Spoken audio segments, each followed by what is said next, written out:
Cool. All right, so it is time.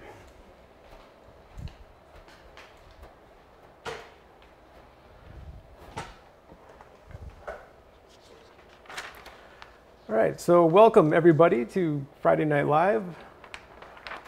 I'm Brian. And tonight I was going to talk a little bit about the structural figure class that I have running this next term. And show you a couple of things real quick in my pad, and then I'll start drawing. I'll do a couple of examples of the type of stuff that you'll learn in that class. And I'll probably do like 2 different drawings tonight. So in that class, we usually start out with kind of some rhythmical type stuff, you know, the Riley rhythm type stuff, which is kind of running through here. And then kind of move into more structural type stuff where, you know, we take the Riley rhythms and then figure out how to make them exist more three-dimensionally and figure out how to incorporate kind of blocks and cylinders and figure out, you know, kind of how to bring them to life. And I got one. See if I have a good example. This one's a pretty good example. You know, so you can really see kind of the blocky shape of the knee, the cylindrical part of the leg, and, you know, blocky shape of the ankle, and how to kind of transition between the two in a way that, you know, is visually appealing, I guess. I'm gonna find a clean page. Okay, so I don't remember having this many drawings in here. There we go. Ready? So essentially we'll start kind of more rhythmically, right? So we'll have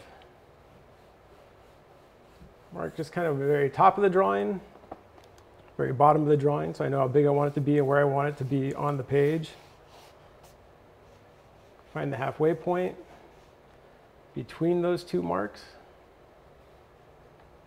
It's about right there. And then I'm going to look up at the model and kind of find the halfway point on her as well.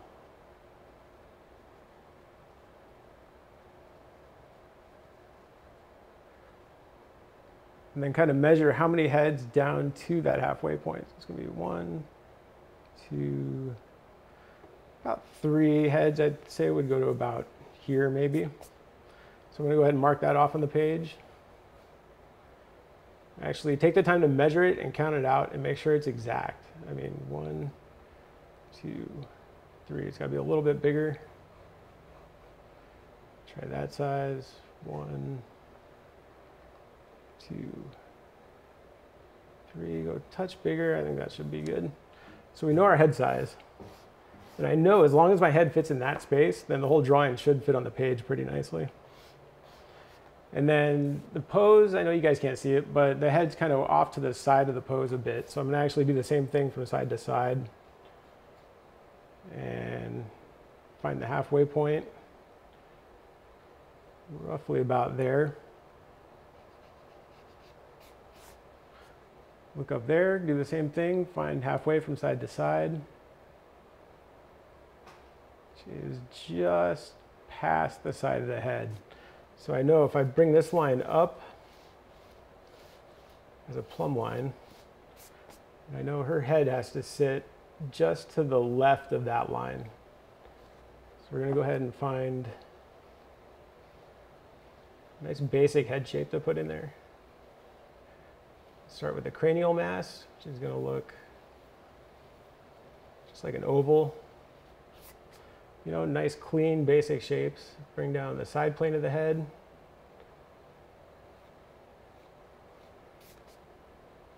Connect up the jaw. Kind of a rhythmical line that runs from the back of the head down through the jaw, down this direction. Bring this line in a little bit.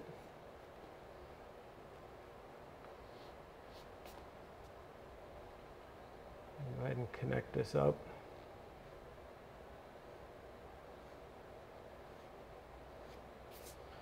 That's basically it. I mean, kind of go clean things up as you go along. We end up with a nice clean head shape. Connect the neck.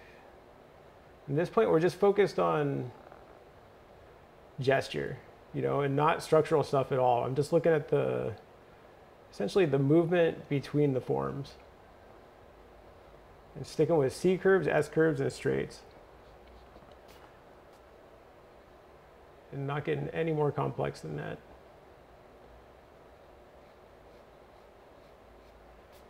You know, I took that neck and simplified it down into 2 C curves and then added a little bit of an anatomical indication, but not much. It's kind of too early for that. And then just look at the negative shape kind of between her jaw and trapezius, and it makes it pretty small. They're pretty close, so that trapezius muscle should be right about there. It's going to sweep down this direction over to the shoulder. And rhythmically, we can tie that across to the other side.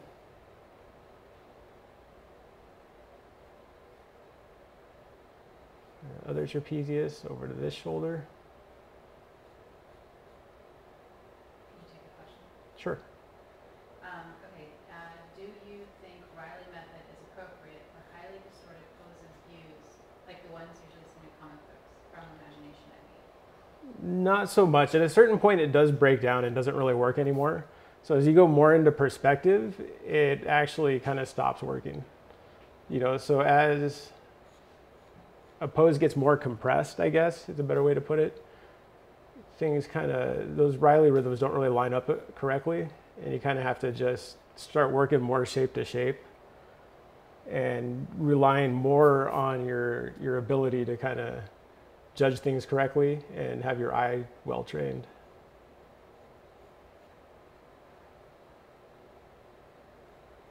And here, add the collarbone. It's going to sweep down.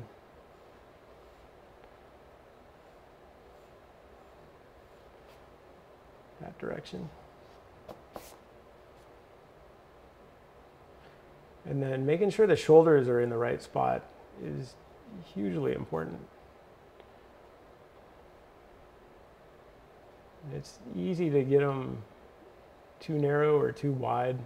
And the rest of the drawing, we're going to be kind of using the shoulders to judge the rest of the drawing off of. So you got to really take your time and make sure everything's in the right spot when it comes to shoulder width.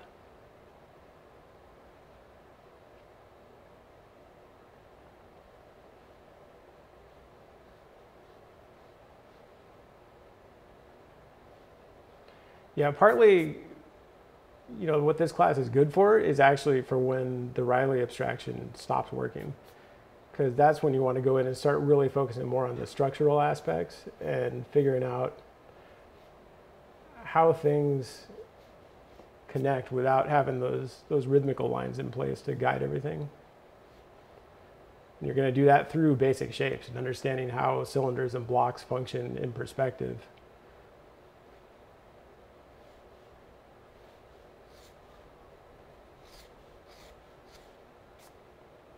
And again, if you look at this, everything I'm doing is sticking with nice, even C curves, S curves, or straights. I mean, there's no exceptions at this point. You know, I'm going to drop the center line in and just put a nice, even C curve.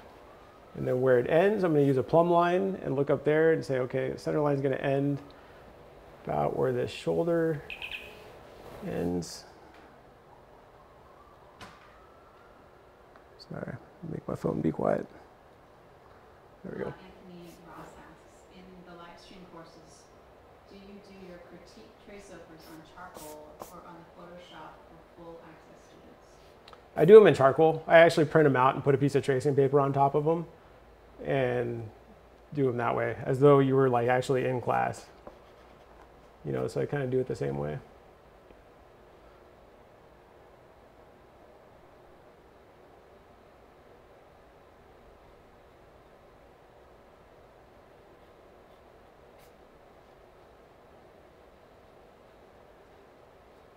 Head, neck, shoulders. I am going to use those Riley rhythms real quick just to help get the gesture down.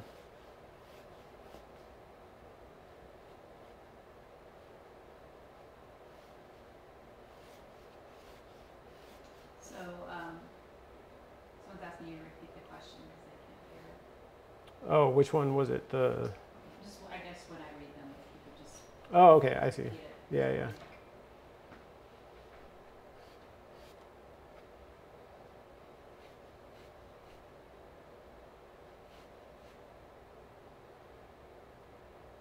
Again, I'm using plumb lines constantly. When I want to know where these lines end, I'm looking at what's up above them. You know, I'm saying, okay, the hip's going to end about here, and I can look up and say, okay, directly above that, it's kind of the middle of her jaw, and it's going to line up about below, about where that halfway point is. So I know that's going to end about here. Cut down that direction. And then her leg's going to sit right about there. You know, same thing coming out this other direction. You know, her hip is going to start about even with this shoulder. And even to about where the bottom of the breast would be, so about there.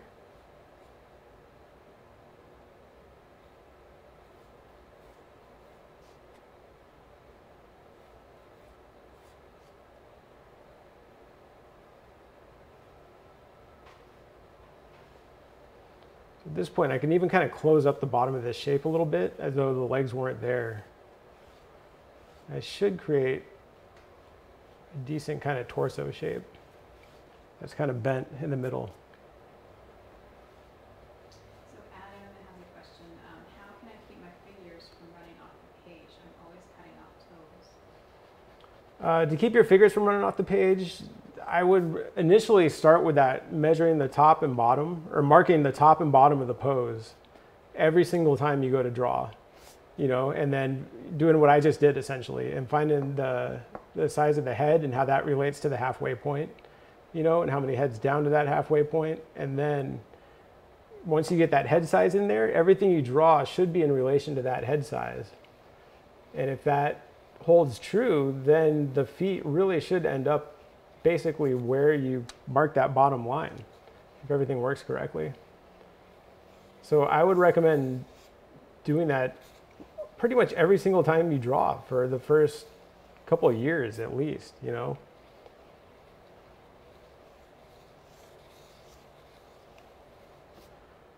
Make sure that rib cage gets big enough. Rib cage, when you put in that oval for the rib cage, the bottom of it is going to end about even with where the belly button would be. Even though the rib cage itself doesn't actually go down that far, but that, you know, the oval that we put in that represents it will go down that far. And then it'll kind of come up above the collarbone a little bit. So Bishop has a question. Wanting to know if you always draw in this procedural way, or if there are other methods that you use while drawing. I mean, for me personally, I drew this way for a long time. You know, I mean, I wanted to stick with one thing until I understood it really, really well. And for me, that was, you know, what they teach here at the school. So I wasn't until recently that I kind of broke from that more and started to kind of do more of my own thing, I guess, and not rely on the procedure quite so much. Because after a while, after you've done it enough times, you can really start to kind of go in and figure out, you know, how things relate without having to put all those construction lines in every single time, or put in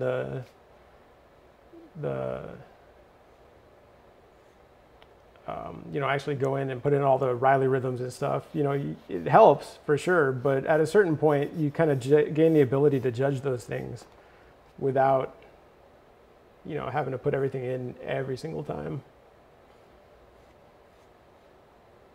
So, I mean, to answer your question, I mean, I don't always do that now, but I certainly do it when I'm still doing demos and stuff. But, you know, I did it every single time for years until I got good enough that I didn't have to do it anymore.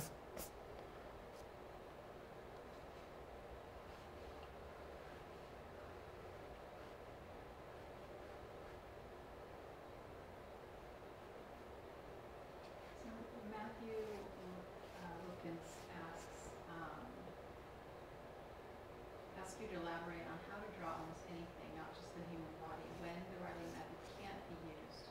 How does one go about drawing? Basically, the way that we do it, I mean, the Riley method is good and helps you with the body for sure, but the step after that, that more structural type step, can be applied to anything, like absolutely anything, you know, and that's essentially taking it and breaking it down into a series of cylinders or boxes, and between that and just having your own ability to have your eye developed well enough to kind of judge proportions correctly and you know, more or less just kind of get things in the right spot, not really through guessing, but through I don't know, just sheer having repetition, I guess, and having done it so many times that you can kind of just look at something and know if it looks right or not, you know. And it takes a long time to get to that point, and figure drawing will help you get to that point for sure. But you know, you should always be drawing more than just figures, which is kind of what sketchbooks are good for and other stuff. So you can see here, I'm still working on the gesture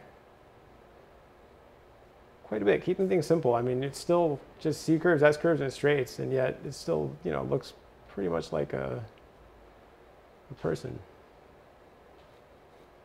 I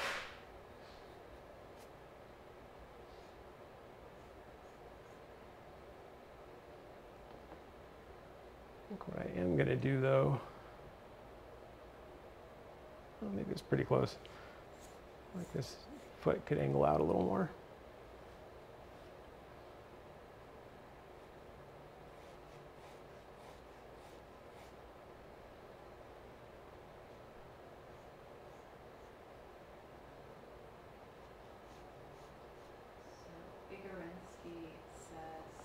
Usually proportions look okay in the gesture phase for me, but when adding anatomy, lots of proportion errors appear. Any advice for that? Partly it could just be that your eye's not trained well enough that, you know, you're not seeing those errors until you actually get to that phase, but it doesn't mean that they're not there. Or you're doing something in that phase that actually is creating a problem. You know, so I mean, it's hard to say without actually seeing your drawings, but you know, I would say, you know, if you stick with the process long enough, eventually that'll stop happening. But it takes a long time, and you got to put a lot of work in to be able to get to that point.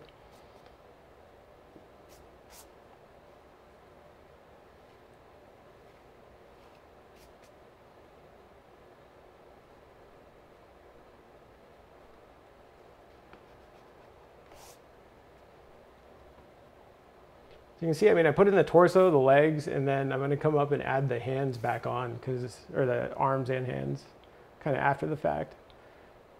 And I can kind of use everything I've drawn here to kind of help judge where they're going to go.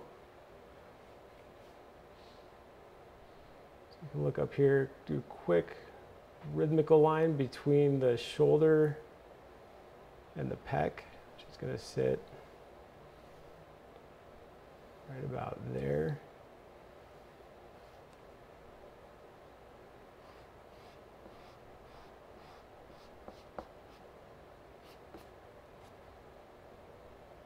And again, for the arms, just simple C curve coming down that direction and down this direction.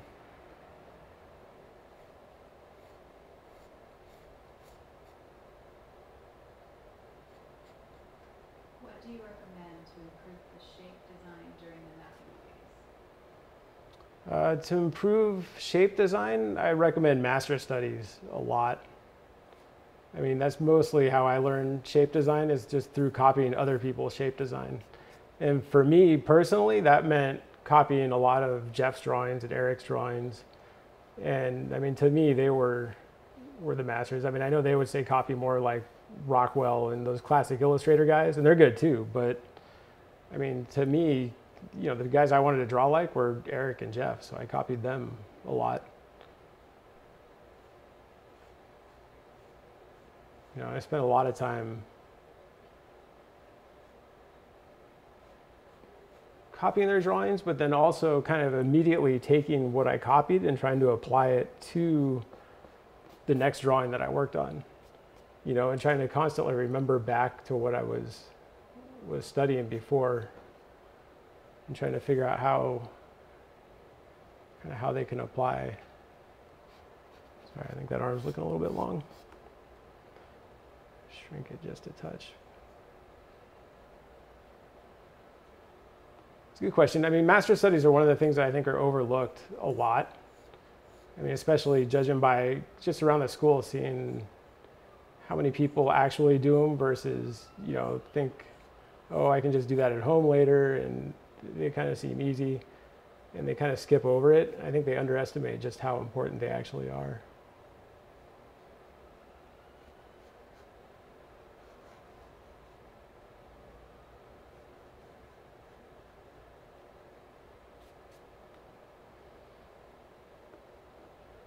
We have this other arm coming back.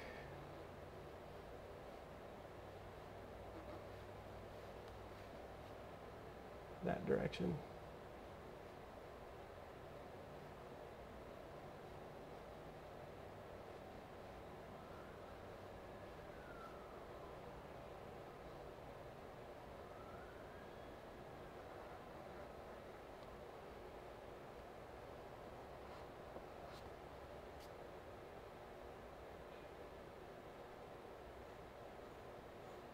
And try not to get bogged down on things like hands, especially the gesture phase. I mean, it's not something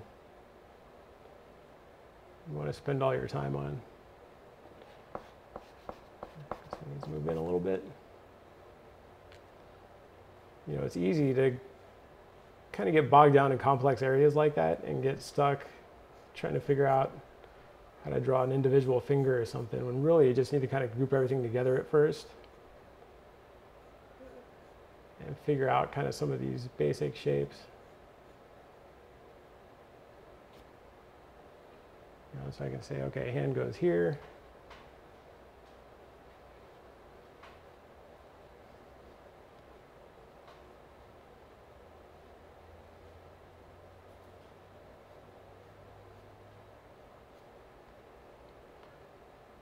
Forearm's going to fit about there.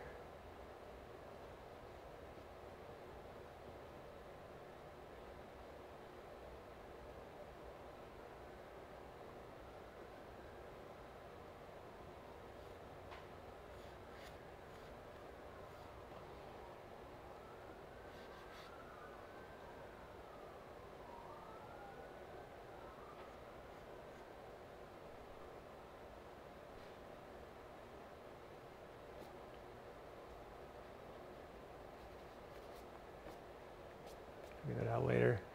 So, not bad so far. Feel like this knee could come out a little bit. That looks a little better. And the legs might be, well, I was going to say a little bit long, but I don't think so. I think they're okay. So go ahead and add the breasts, which are going to sit out here.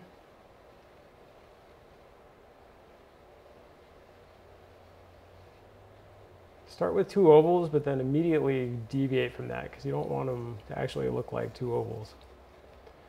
We can use that just kind of as placeholders and then kind of rhythmically to lock things together.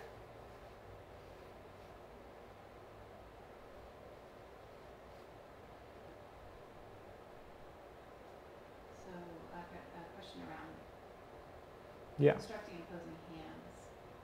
It says he struggled with constructing opposing hands and never found any books helpful. I mean, drawing hands is tough because it's as complex as the entire figure, but just all concentrated in one little area. I mean, I had a really hard time with hands too.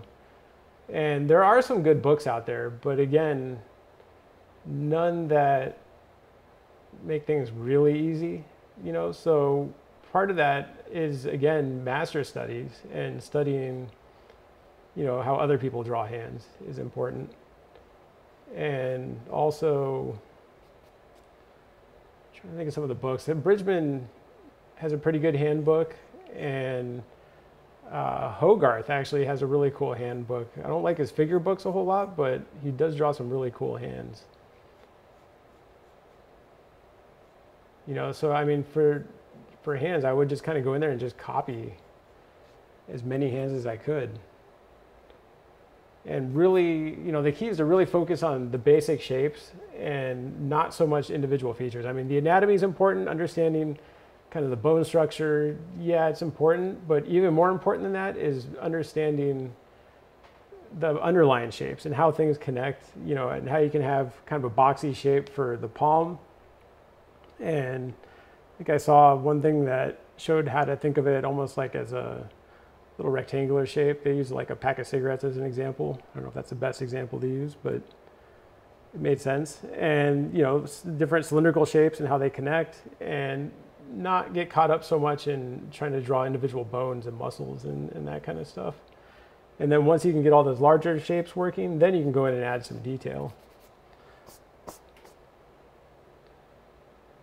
But hands are tough. I mean, they're not, I don't know, they're not ever easy, for me at least. I mean, there's something that I struggled with quite a bit too.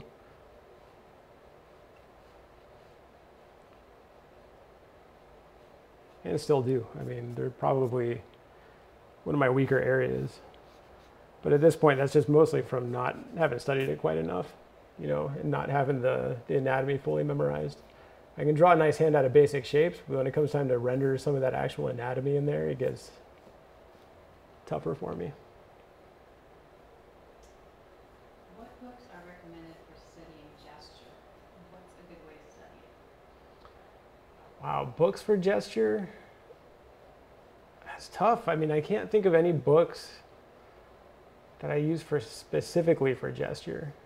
I know a lot of books have good gesture information, like Hampton has some cool gesture stuff in it. Again, that's another one of those things where, to me, you know, I mostly studied like Eric's gestures and Jeff's gestures and Lucas and that kind of stuff, you know, and I didn't stick with books quite so much when it came to gesture. Need tape?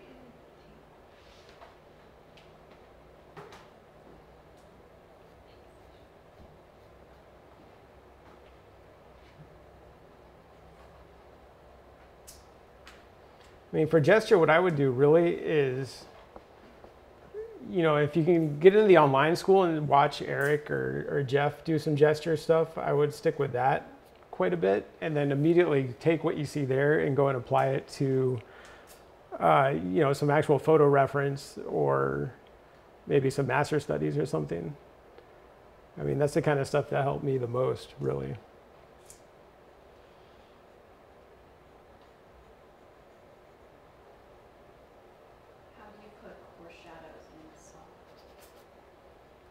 A couple different ways. I mean, partly with the side of the pencil, you can come in for softer core shadows and just kind of slowly build it up.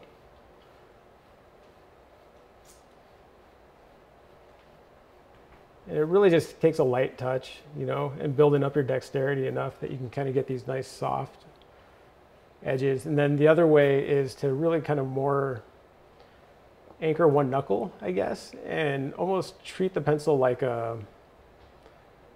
almost like you're beating an egg or something, like a little circular motion with your wrist, but kind of small, you know, so you're only hitting the page on one direction, you know, kind of like as if you were filling in a shape on the downstroke, you know, and you can go downstroke, downstroke, down, down, and you can fill in these nice even blocks of tone that way. It's doing the same thing, but smaller. You can come in and kind of just build things up slowly.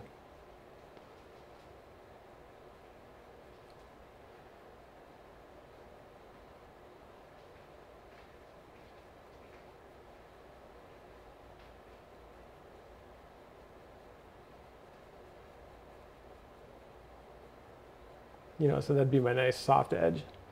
You can use your finger a little bit. I wouldn't recommend using it too much, but I don't know.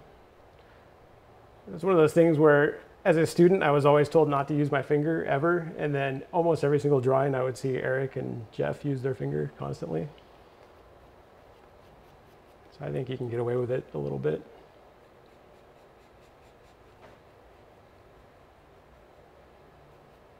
That's pretty much it. I mean, a lot of that just comes down to practice. You know, I used to see Eric constantly fill in these nice blocks of tone that were nice and even, and I couldn't do it, and it drove me nuts. And I kept asking him how to do it, and he would show me, and then just say it was practice. I mean, and just, you know, developing the dexterity to do it. And years later now, I can actually kind of do it. You know, I can kind of fill in a little area, say, okay, I want to fill in this block of tone, and just kind of use the side of the pencil all in a downstroke. And it took me, I don't know, 3 years maybe to develop the ability to do that. Oh, my pencil just fell apart too.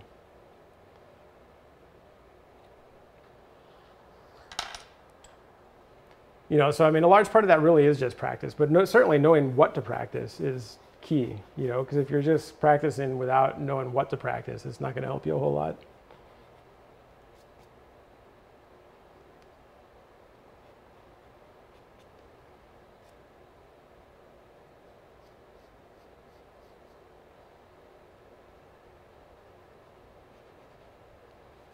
Do you see drawing any pose and view from imagination as an attainable goal? Yeah, I mean, there's a lot of people, I don't know about a lot of people, but certainly there's people that can do that, you know, so it's certainly possible. I feel like, you know, when you get into comic book art and illustration and stuff, there's a lot of people that work strictly from invention. You can usually tell who does and who uses photo reference, but some people are pretty good at it, man. I mean, some people really can't, I don't know, like you can't really tell whether they use reference or not because they're just that good at invention, which is something I've been working on actually at home in my sketchbooks and that kind of stuff, because that's something I would like to be able to do. I'm okay at it. I mean, certainly after having done this for, you know, a few years, I'm a lot better at it than I used to be, but I could still be better for sure. But yeah, I would say it's definitely attainable, but it's a lot of work. I mean, that's certainly one of the more difficult things to do.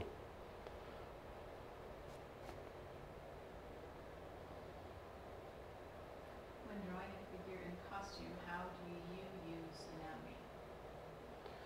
I would start almost exactly how I started here, you know, and use that Riley structure, that rhythmical structure that you put down as a guide for where all the fabric and clothes and stuff are going to go, and use that to help find where your tension points are going to be, and, you know, how to design folds around those forms. And yeah, I mean, that's usually what I would do. I mean, honestly, for the most part, I end up drawing, you know, nude figures. So I don't know, I mean, Eric would probably be better to ask for that.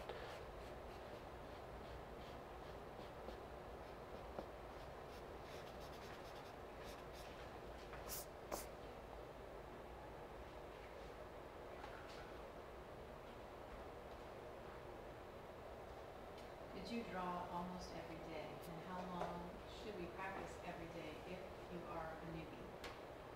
That's a good question. I mean, how much you should practice is a question I get a lot. And me personally, I mean, I practiced as much as I could during the term. I mean, I was fortunate enough to be here at the school physically, and, you know, I was able to take a lot of classes. So I always signed up for as many classes as I could and spent as much time in class as I possibly could. But I did that partly because I knew that my personality was to be kind of lazy a little bit, and that I wasn't really going to accomplish a whole lot on my own, at least not right off the bat. You know, it took me a couple of years to get to the point where I had the discipline to actually draw a lot at home, you know. So to answer that, I would say draw as much as you can, for sure, you know, and it's going to be different amounts for different people. And the more you can do that without burning out, you know, you'll probably improve more quickly. But yeah, I mean, what I tended to do is take a lot of classes, draw a lot every single day, you know, sometimes 9 hours a day over the term. And then over the breaks, I would kind of slack off and not draw much and end up going backwards a little bit.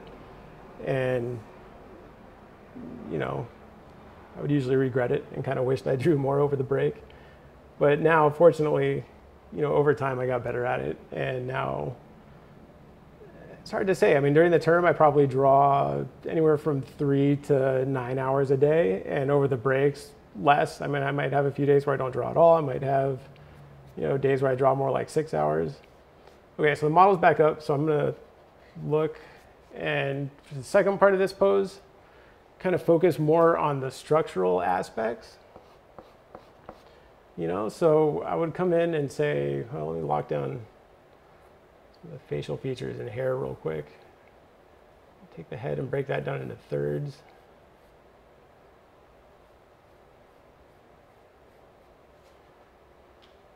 Are you using the Conte? Yes, I am using a Conte. I like the Conte. I know a lot of people don't like it, but I don't know. I haven't found anything else that can go full value the way the Conte can and get some really nice edge work at the same time. But I know it's kind of awkward to use at first. When I first started, I didn't like it at all, and I started out using the Wolf Carbons because they were a little bit smaller and felt more like a normal pencil in my hand, which I liked. And then I kept seeing Eric and Ben and Lucas and Jeff were all doing these. Well, Jeff I think was using Wolf Carbons at that point, but certainly Eric and Lucas I kept seeing do these awesome demos with Contes, and I thought, you know what, I should be able to do that, I think. And so one day I just switched to it and decided I would keep using it until it didn't bother me anymore. And now that's pretty much all I use. And now when I go back to the other pencils, they feel kind of awkward. But to me, I just like the fact that I can get a full range of value in every single thing I need out of this one pencil, which is nice. You know, as opposed to, you know, the Wolf Carbon where you're not going to get your darkest darks until you switch to a different pencil. And other pencils just won't really go dark enough quite at all. But it's a personal preference. I mean, you know, I see Jeff use a Wolf Carbon and he does awesome drawings all the time. So I think he would probably disagree with me.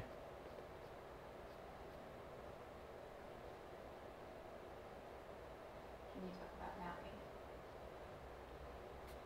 Yeah, we can talk about it. I don't know how much of it I'm going to do today. I'll do a little bit. But, you know, for mapping, you're mostly just kind of trying to figure out, you know, that separation between light and dark and understand how those edges in between those two describe the form correctly. You know, so you can come in and, you know, write down, you know, you have this soft edge that I put in over here earlier. Well, if that comes down and tapers into a more firm edge and even into maybe a hard edge, you know, maybe fill some of this in. Suddenly the implication is that we have a rounded form up here that's getting slightly less rounded and then is even kind of almost boxy down in this section.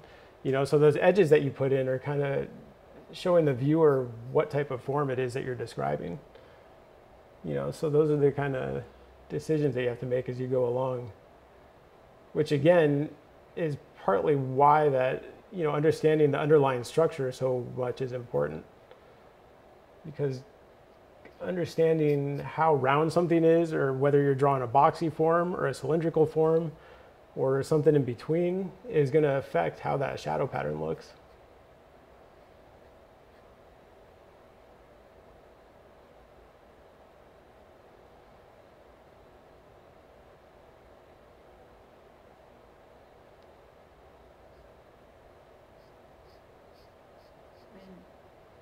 Forms, should one practice rotating cubes and cylinders in every angle in order to successfully draw figures?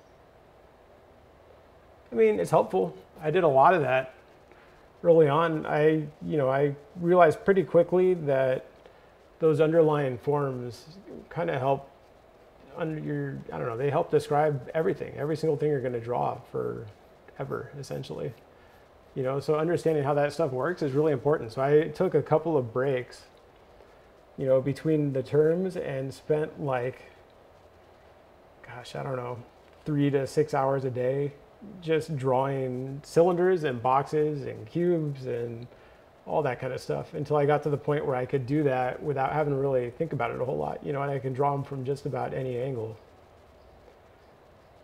And it helped a lot. You know, I mean, my drawing's improved considerably.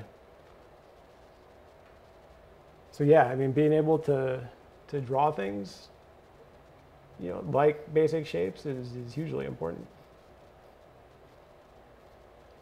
You know, I think I heard, I don't know who it was, somebody said they took a class once with, shoot, what's his name? The animation guy, Vanderpool, Vilppu, Glenn Vilppu, that's who it is. And they said that he basically said one time that you need to understand perspective well enough that you could draw a box rotating and falling through space, and describe that on the form as it falls down across the page, how it's like rotating as it falls. And if you can do that, then you know perspective well enough to do figure drawing. But man, that is an incredibly difficult thing to draw, you know? So I would agree with that. I would say that you should understand it well enough to be able to do that. All right, so we got that kind of rhythmical structure of the head laid in. Figure out where the eyes are going to go real quick. And then, so at this point, I'm going to come in and start figuring out some of these blocks and cylindrical type shapes. Starting with maybe the nose.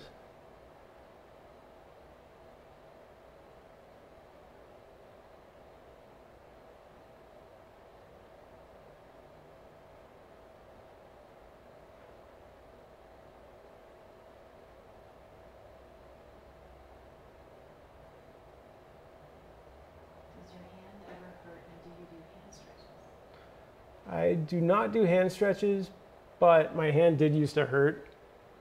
Not really my hand. Honestly, I'm not sure my hand ever hurt. What used to hurt me was after I would take, you know, 2 classes in a row back when I first started. My whole arm would hurt, to be honest, and my hand a little bit. But it was really more my arm and my shoulder, and they just felt like wiped out. Like I just completely overworked them. And over time, as I kept taking more and more classes, I got to the point where, you know, suddenly I could take 2 classes and my arm didn't hurt at all. But if I took 3 in a row that day, then my arm was like wiped out, you know. And then over time, eventually I could take 3 and my arm felt fine. And now I can just draw pretty much all day and nothing hurts. To me, what hurt more at the time was my back. And for that, I did do a lot of stretches. I mean, I still, to this day, I stretch probably at least an hour a day, I would say.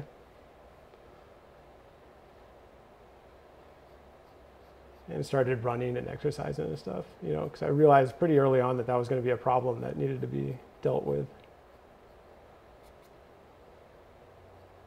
So at this point in this arm, I mean, you can see I'm starting to come in here and build up some of these like cylindrical and blocky type forms. You know, starting with the neck and getting that cylindrical shape of the neck. And then adding a little bit of key anatomical points in also. Not a lot, but enough. And that's partly what we go over in that structural figure drawing class. Is each class starts with a little bit of a anatomy lecture. And it just goes over the key anatomical points where we talk about, you know, how the wrist functions and pronates, and how the clavicle works, and, you know, how certain things that are going to really affect the overall structure of the drawing, and things you need to know to help get the structure locked down correctly. But it's not an in-depth anatomy thing at all. You know, it's really focused more on stuff like figuring out, like just like this arm right here. I can see, you know, we have kind of a cylindrical shape here that's coming down.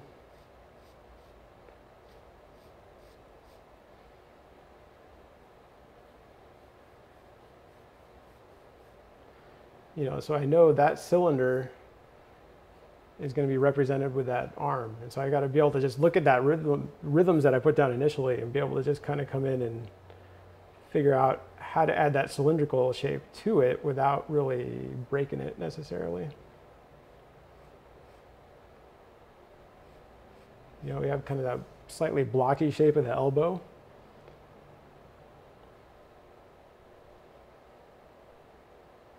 You know, we talk about the brachioradialis and how that connects up to the humerus and then cuts down.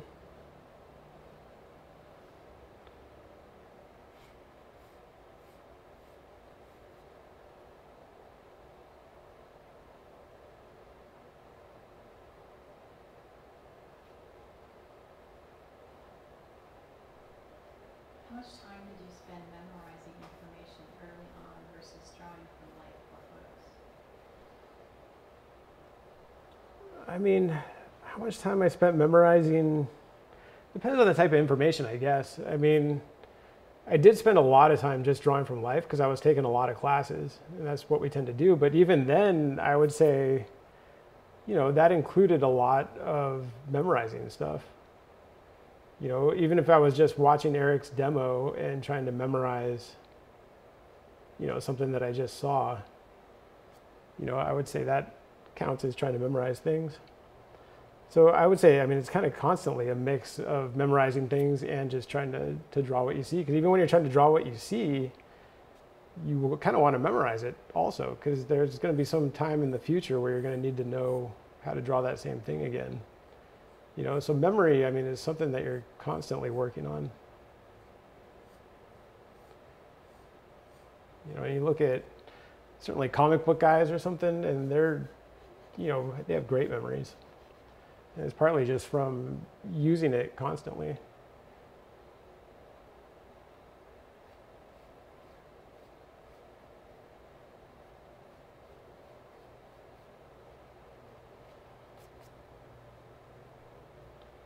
But I mean, if you're talking about memorizing specifically like anatomy or something, I mean,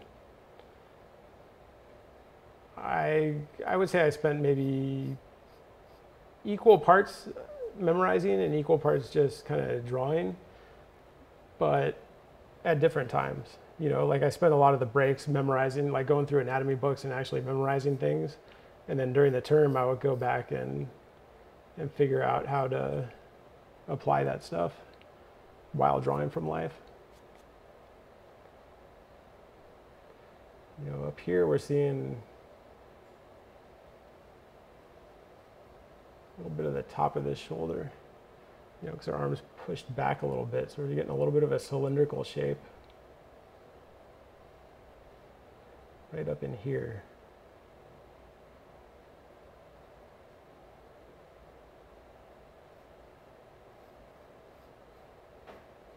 The clavicle and that cylinder.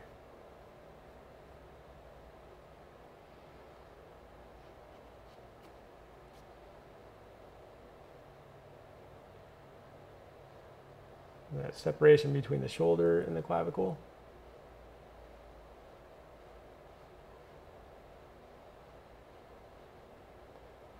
I mean, certainly knowing anatomy helps a lot. I mean, I'm not going to lie, like there's a lot of people, I don't know about people, but there's times where, you know, I hear people saying, oh, you can just draw from life and just draw from observation and, you know, everything's eventually going to work out. But man, knowing what you're drawing and understanding what's going on underneath there while you're drawing it is a huge help.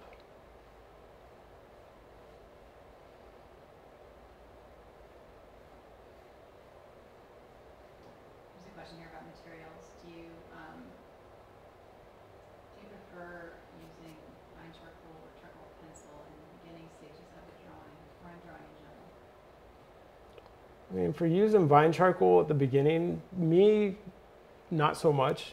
I don't really like it because it's just too, I don't know, wishy-washy, I guess. You know, it's almost like you blow on it and it just kind of disappears, which I don't really like.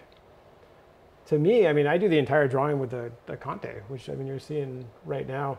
I mean, if I was doing a more traditional, I guess, type charcoal drawing where I was working on actual paper and using that type of charcoal, you know, like the General's charcoal sticks and stuff, then yeah, I would use more like some Vine charcoal to kind of get things started. But when you're working like this on newsprint, it's just not necessary, I don't think, because you can get that full range of value out of this one pencil, which is nice.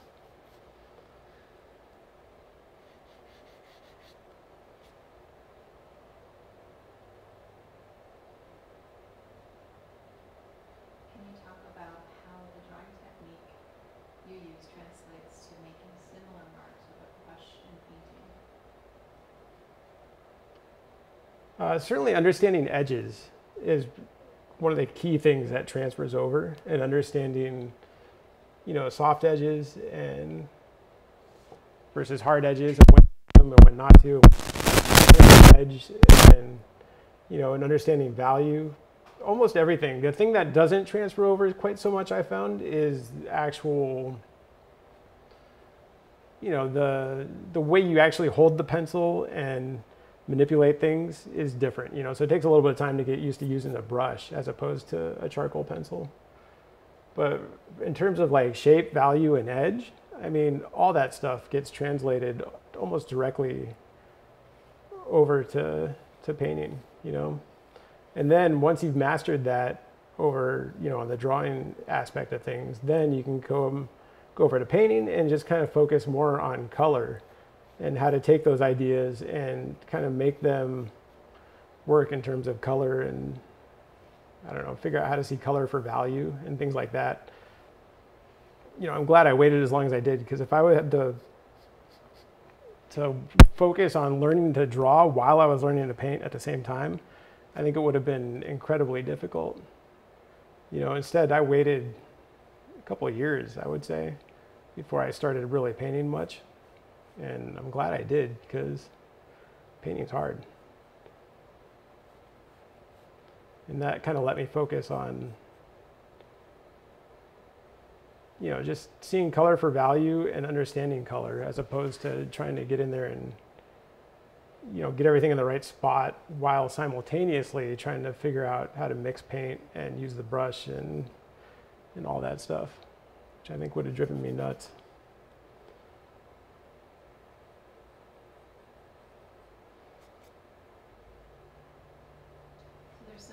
Some questions around anatomy and gesture. Basically, how important is anatomical knowledge when you start learning gesture drawing? I mean, anatomical knowledge for gesture drawing isn't completely necessary, because you're focused more on the gesture, Like I would say, for me personally, the anatomical knowledge gets more important in that next step, where you get more into like the structural aspects of things. In terms of just, rhythmical kind of gesture stuff, then you're focused mostly on just kind of those long forms and how things relate, like how the shoulder relates to the elbow and how to connect those with kind of just either a C curve or a straight, so you're basically just kind of making those types of decisions and not focus quite so much on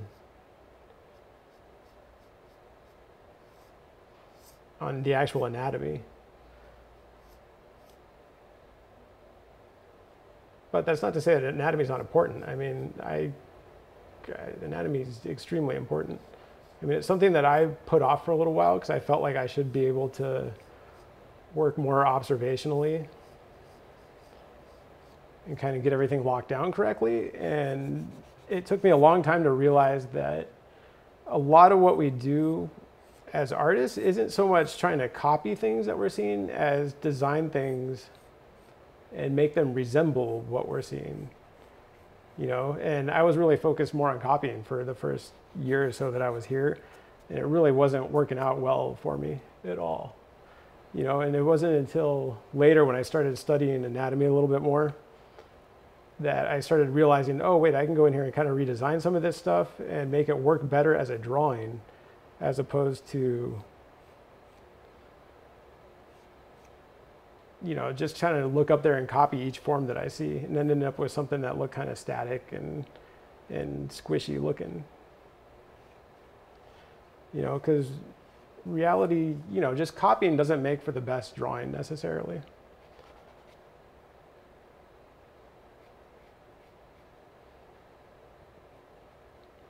I mean, it can if you're really, really careful, but I would say most people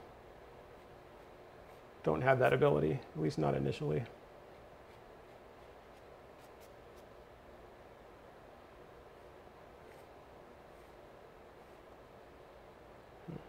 Sorry, that connection point's kind of bothering me a little bit.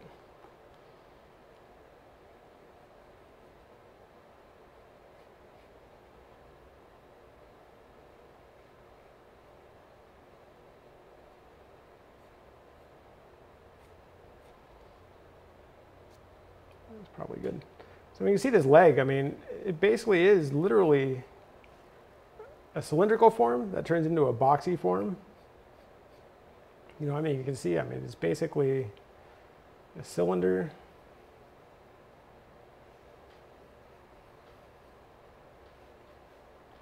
Comes down this direction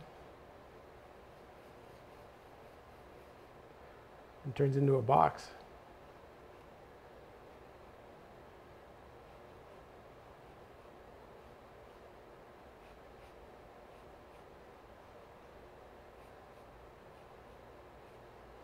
You know, I mean, it's these two things literally just stuck together in a way that ends up looking like a leg.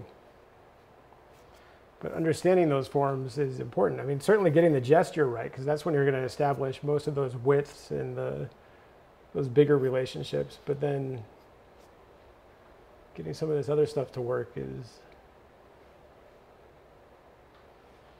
tricky, especially something like this, where we have this knee coming straight at us, you know? I mean, it's tough.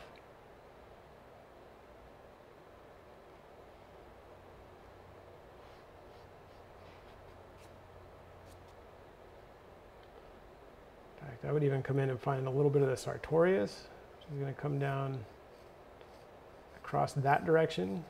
So again, I mean, that's a little bit of anatomy that's going to help me figure out the structural aspects. You can see the top, that knee is actually sitting up here and tilted quite a bit.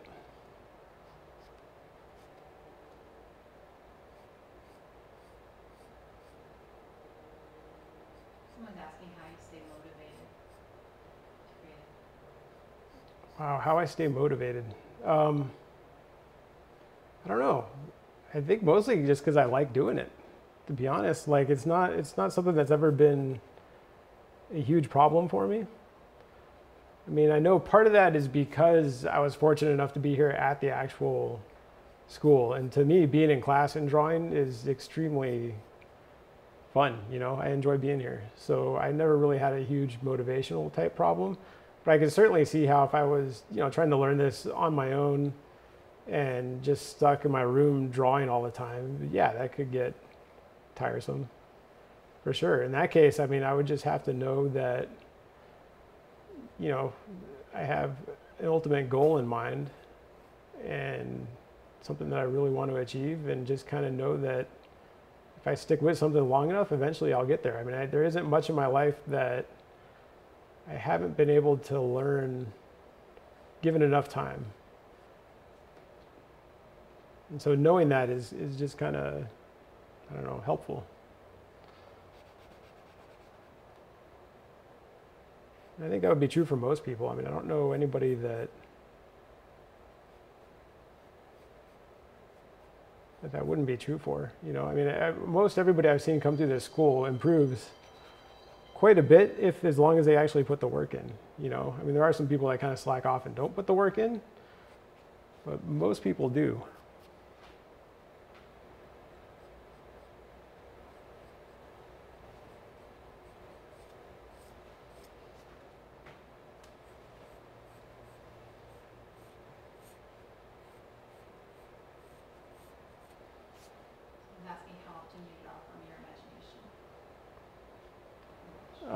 I don't draw from my imagination as much as I should, and I would like to do more of it.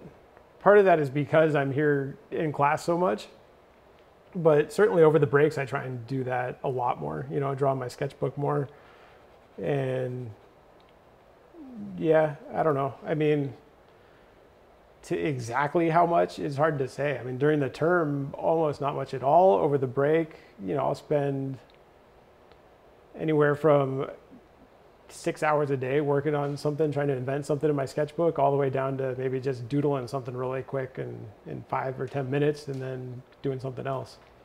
You know, so it just comes down to how much you have time for and, you know, what you're really focused on and what you're trying to learn at the time. You know, if you're really focused on anatomy and master studies and doing this kind of stuff, then it's probably not that important right then. And, you know, if you're at a point where you're understanding some of this stuff better and you want to get better at sketchbooking and invention, then it's important to do a lot of it.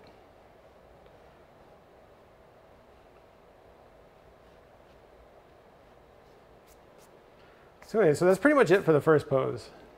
Because we were going to do 2 poses. So, I mean, you can see kind of how I broke it down. And started rhythmically and went in and just connected everything with C curves, S curves, and straights. C curves, S curves, and straights. And used those 3 things to really lock down the gesture. And that was how I got everything placed and made sure all the proportions were correct and the widths of the joints and made sure everything was in the right spot, more or less.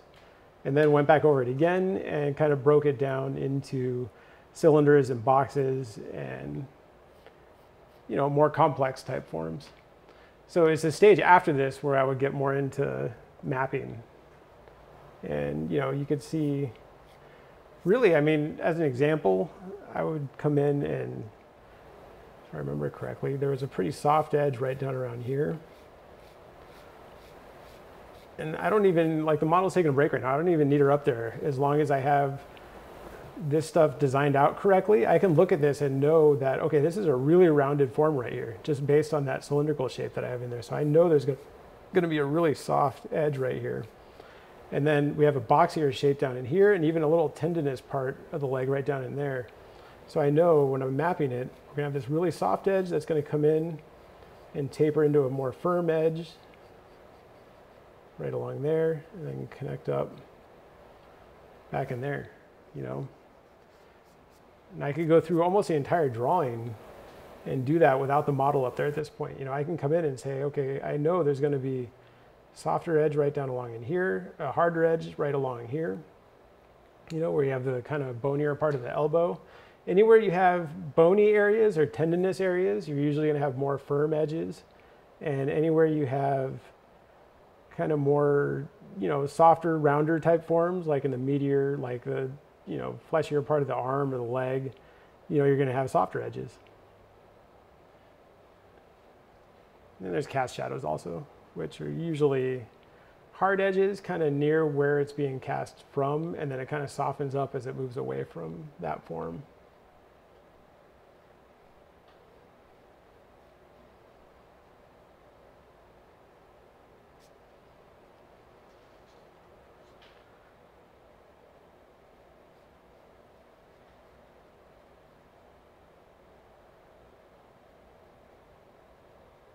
Adjust this wrist a little bit because it's looking gigantic.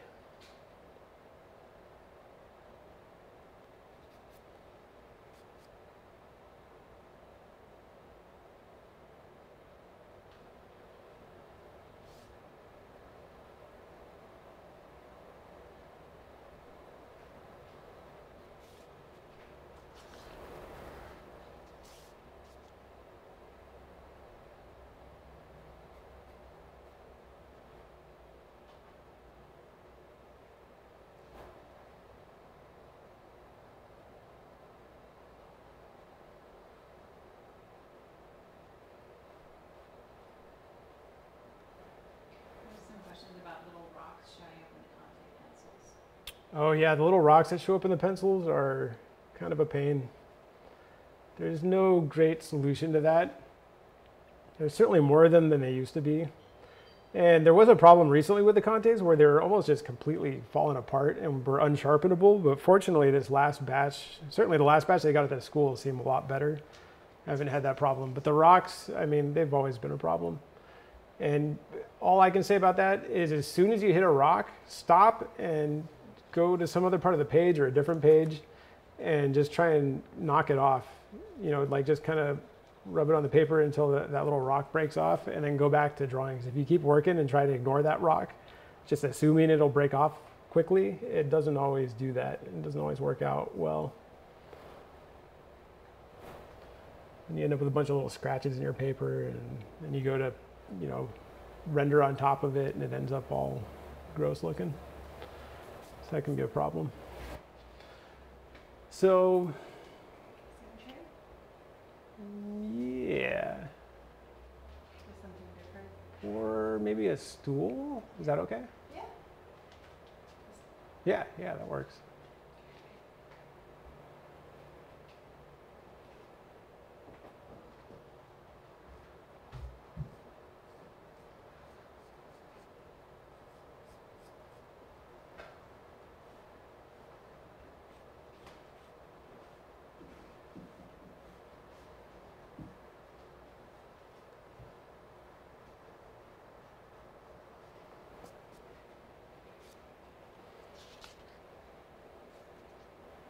Yeah, that'd be awesome.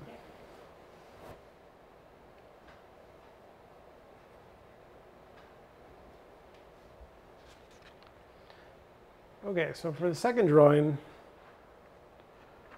basically take you through the same process again, but a little bit quicker so I can get some mapping on there this time.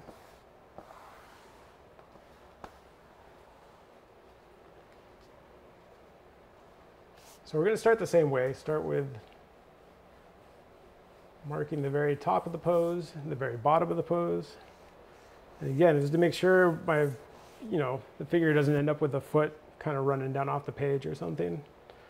So we're going to do top, bottom, find that halfway point. And right now this halfway point has nothing to do with the model at this point. I mean, it's simply just the halfway between the top and the bottom of those two marks, and that's it. And then I'm going to look up and find that same halfway point on the model. Be about right there. And then count how many heads down to that halfway point. So we'll have 1,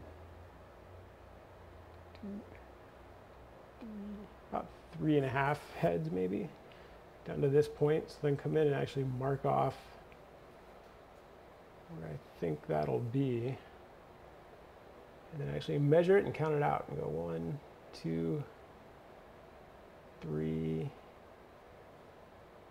Pretty close. I might go a touch smaller. I know her head has to be exactly that size. And if it is, then in theory, that foot should end up pretty close to that mark. Although at this point, this pose is a little bit taller. I'm looking up at her a little bit more. And that has a tendency to stretch things out on the lower half of the drawing. So her foot, knowing that, might actually end up a little bit above that point, possibly. Which is something I learned after screwing up many, many, many drawings while I was sitting in the front row. So let's see, again, the head is probably off to the left of the halfway point. So if I find that halfway point again, from side to side, carry that up.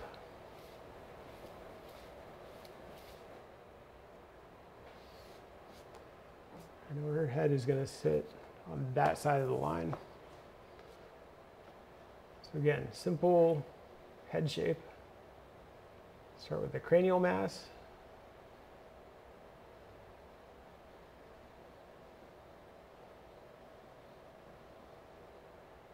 Drop down the side plane of the head.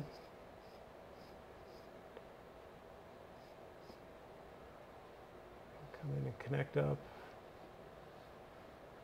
Rhythmically, the back of the head kind of down through the jaw.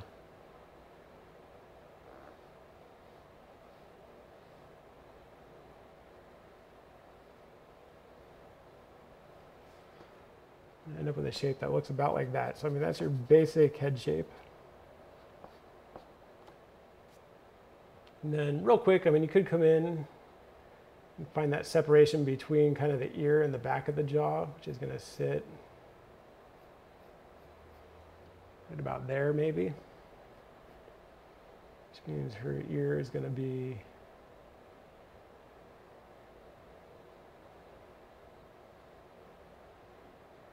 up here. And then maybe a quick center line, and then that's going to be it for now. You want to move on from that head pretty quick once you get the size and shape established. Again, the neck, one thing you want to look for is sternocleidomastoid, which is going to drop down from behind the jaw, kind of underneath the ear. swoop down as a C curve that direction. And then the rest of the neck just simplify into kind of a C curve also. The neck is one of the things where you really want to start out breaking it down into just nice even C curves as much as possible. You know, just 2 C curves. And then from there you can come in and figure out how to add more or less to it.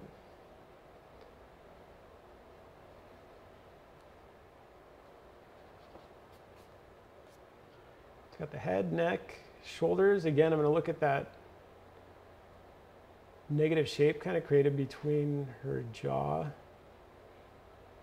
and trapezius.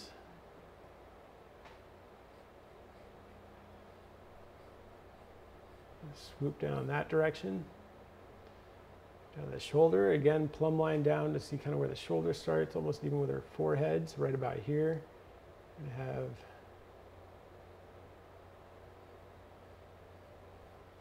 shoulder sitting right about there. And her collarbone. Across that direction. That direction.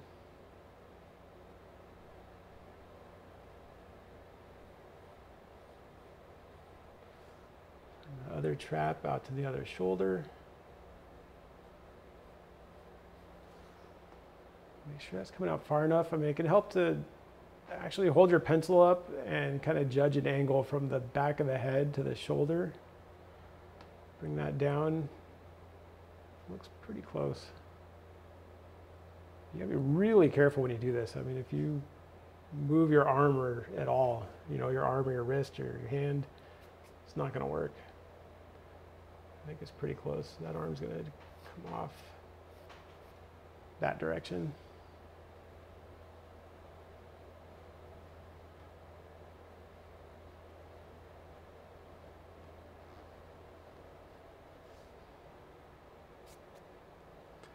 Head, neck, shoulders, and then our center line. It's going to again be a C curve, and it's going to come out. That C curve has to come out to at least here, I would say, and then it's going to end just above the halfway point, probably around here. So it's going to have to swoop out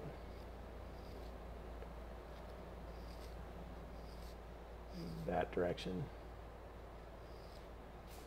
See, that's pretty good. At this point, I mean, again, C curves, S curves, and straights, and drawing through the form. I'm not worried about where that line ends when I draw it, or any of these, really. I mean, we'll worry about that more later.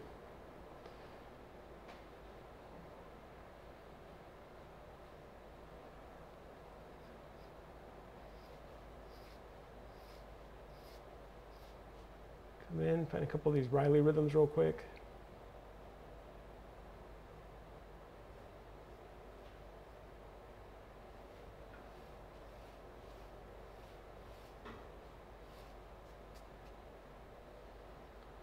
From the neck out to the hip.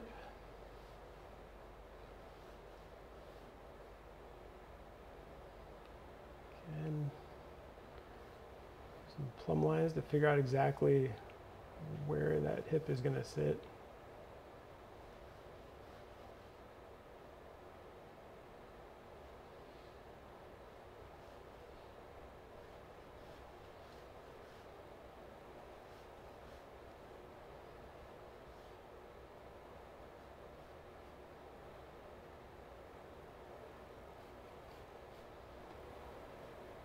Right about there. And we're not seeing much of the far hip. I mean, mostly we're just seeing a little bit of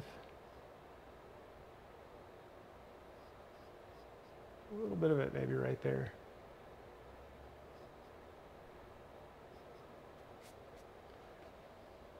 You know, again, I can see her rib cage comes out about that far. We put that oval in, that's going to need to come down to about belly button levels, probably about there. Needs to come out to about here. So I mean, that oval that we put in is going to have to sit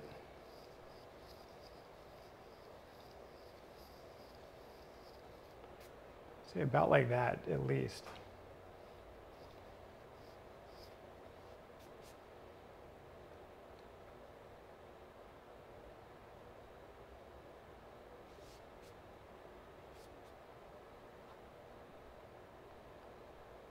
And then find the hip rhythm, which is going to run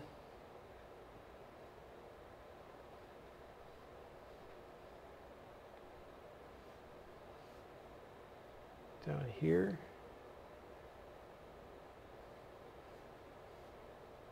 up this direction.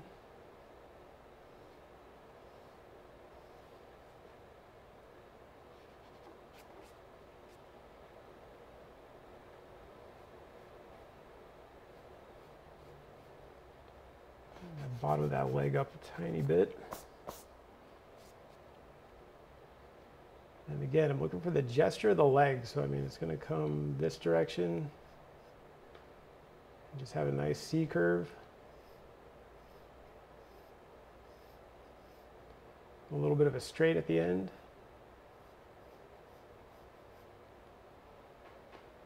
Then make sure it's in the right spot. So maybe plumb line off the shoulder.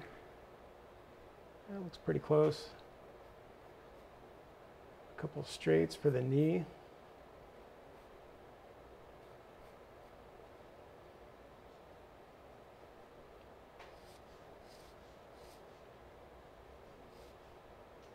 Is this abstraction taught in the figure drawing phase of the online school? Yes, it is, but every single teacher kind of has their own version of it a little bit. So I don't know if it's going to have exactly what I'm doing. It will soon, because I think, I don't know, according to Jeff, I was going to be filming some stuff for the school. And I'm going to be starting, I think, with quick sketch fundamentals. And so I'm going to be going over exactly how I do this kind of stuff a lot. And so if it doesn't have exactly this, it will before too long. But really, you know, I mean, it's more or less the same thing I see Jeff do all the time, just maybe a little more simplified, if anything.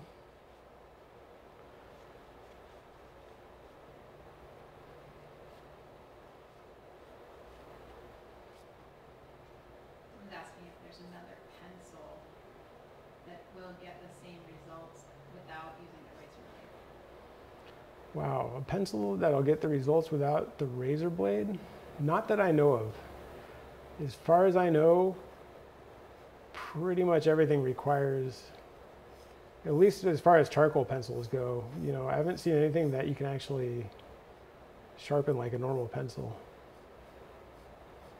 I saw some video recently of someone that was sharpening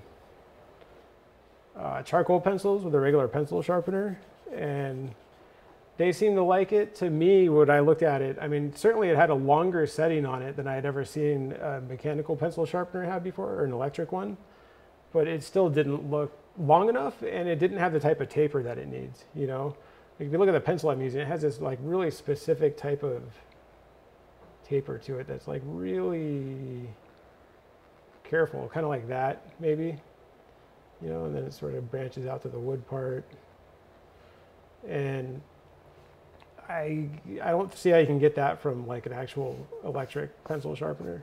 I just don't. So no, I don't think so. But it doesn't mean it's not out there. I mean, it just means I haven't seen it.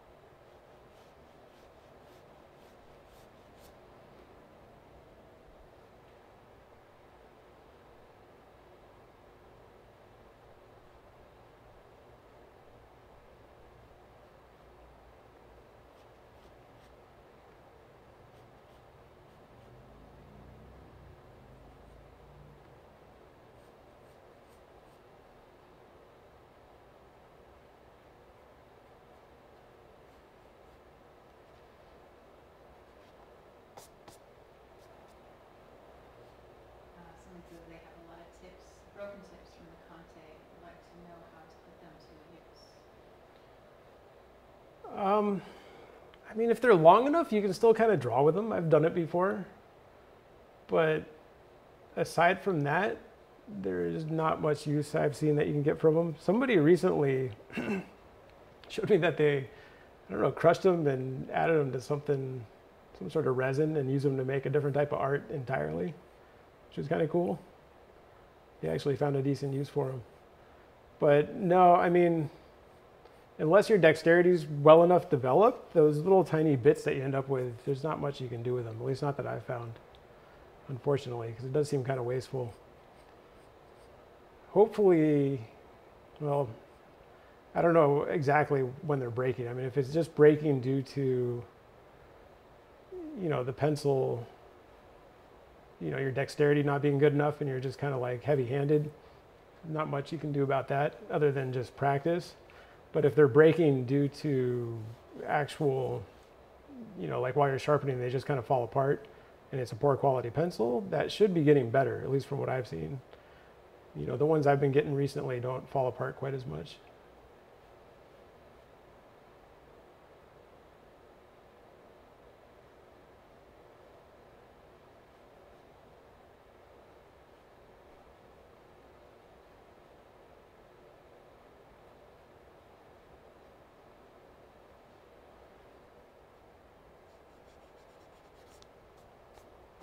So you can see, I mean, when figuring out where this leg goes, I mean, I just drew right through that other leg that I drew.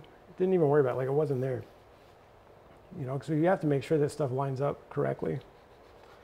The only way to do that is to draw through those forms and not worry about screwing them up.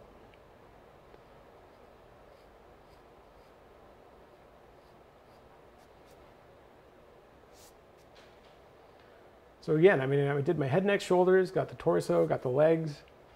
I'm going to add a little bit of the chair real quick so she's not floating. I don't know. I used to have this habit where I always kind of skipped drawing the chair or furniture or whatever, and I always ended up with floating figures. After a while, it started to really bother me, so I got to get at least a little bit of chair in there so they're not just like completely floating.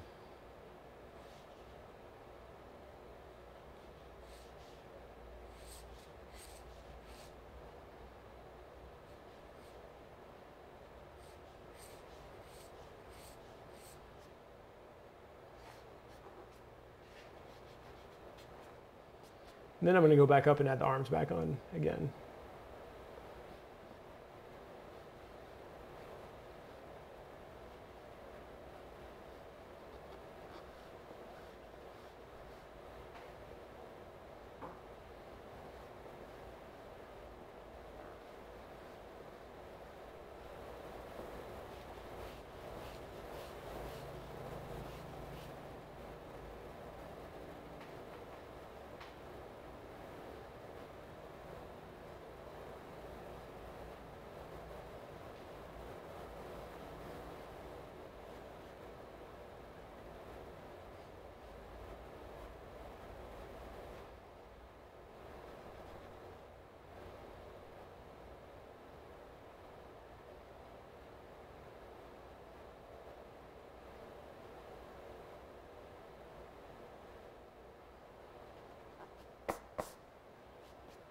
A little bit of the hand on there. Again, don't get too caught up in the hand.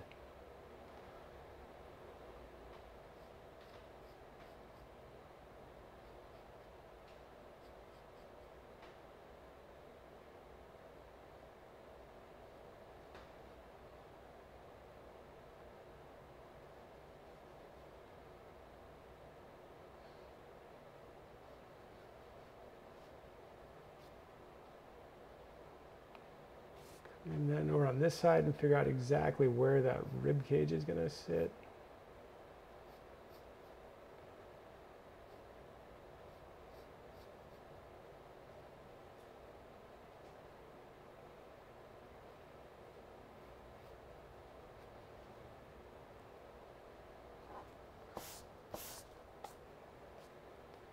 About there, and then again add the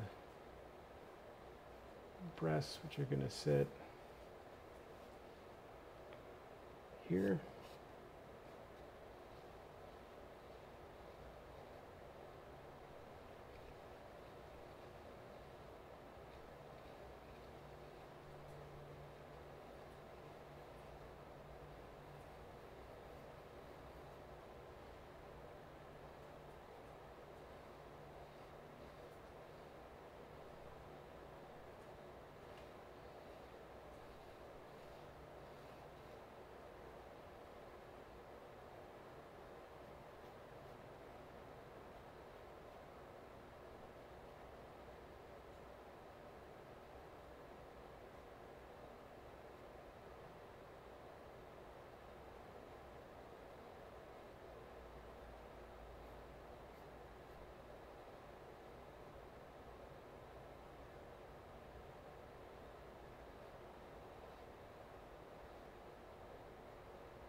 pretty good so far. So I would come in and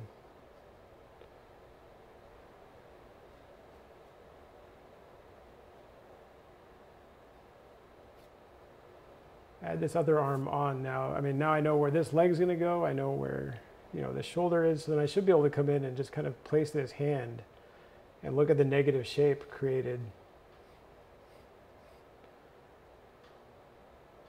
between those two, between the leg and the torso and the arm.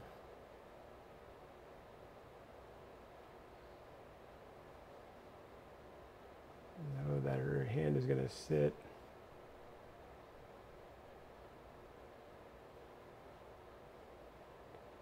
right about in here.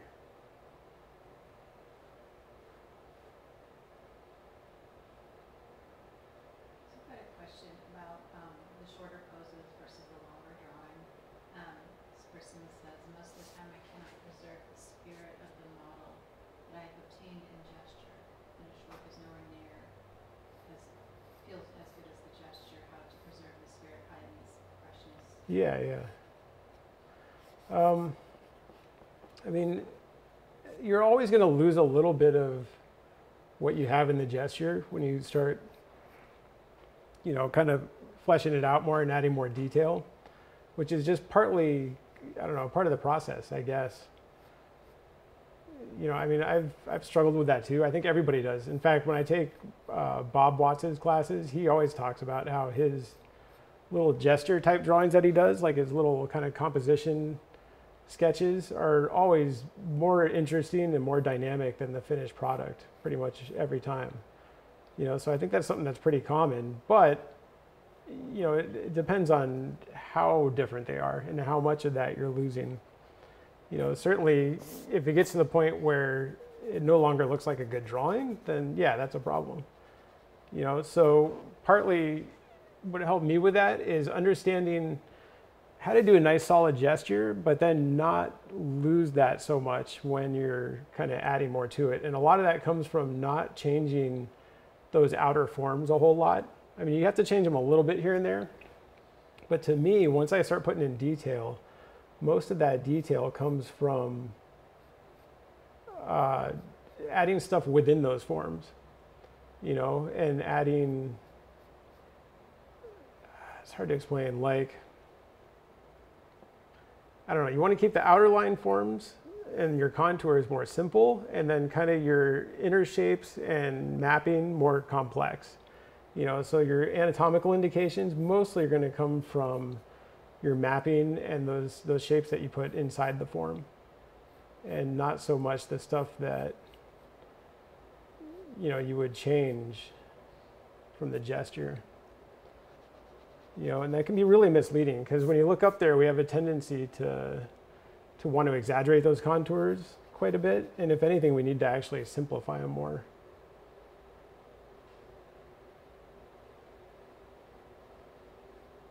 Like I put this gesture down, when it comes time to actually start mapping this thing, I'm not going to change these outer forms a whole lot. I mean, there's a couple little anatomical indications here or there that I might put in, but for the most part, all the shape manipulation I do is going to come from designing shapes more on the interior of these forms.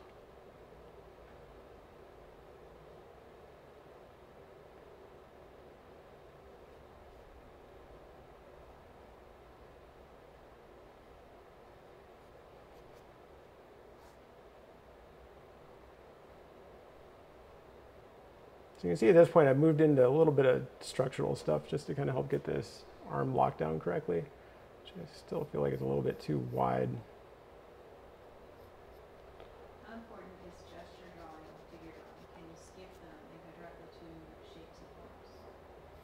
No, it's hugely important. I mean, to me, I wouldn't skip it. What I would do is focus on it so much that you can do it really quickly and not have to worry about it too much. It doesn't become a huge deal.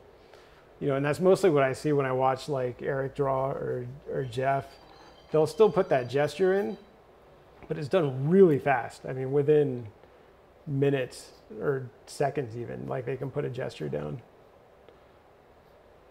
But no, I wouldn't skip it because, you know, it's what's going to kind of help hold the entire pose together, make sure everything locks together correctly.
Sorry, we can get some water real quick. Be right back. Where I had a water bottle.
Cool. Okay, so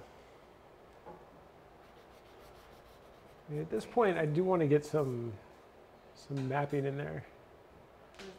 Yeah, as I said, I think your legs were that direction. Close. Everything else was right, just other way.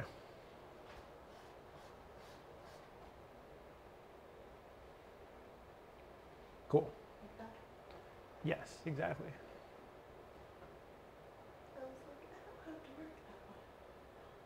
I don't know. Worked out. Okay, so I will put a little bit of head in here real quick. Because I know a lot of these kind of structural type demos I do end up with blank faces, which always looks a little bit odd when I end up posting them later on. I put them on Instagram or something and everybody's like, what? How come there's no face?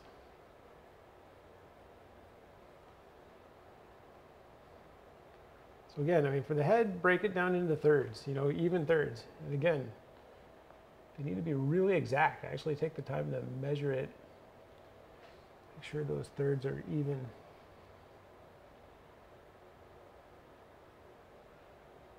And come in and find kind of that keystone shape. Inside of the eye socket, outside of the eye socket. So we're back out here.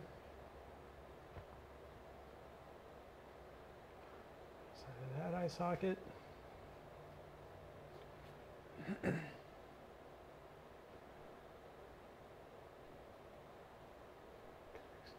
to the cheekbone.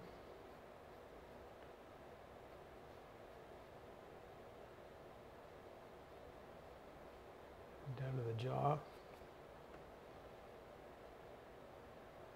And again, even when I'm laying the head in, I mean, everything is just simple C curves, S curves, straights for the most part.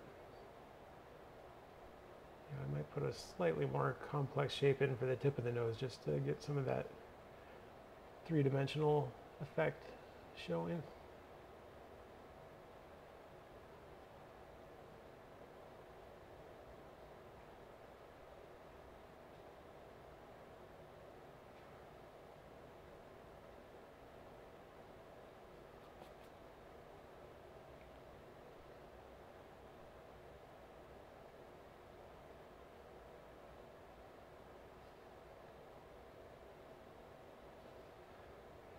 Eyebrow, that side, eyebrow, the other side. And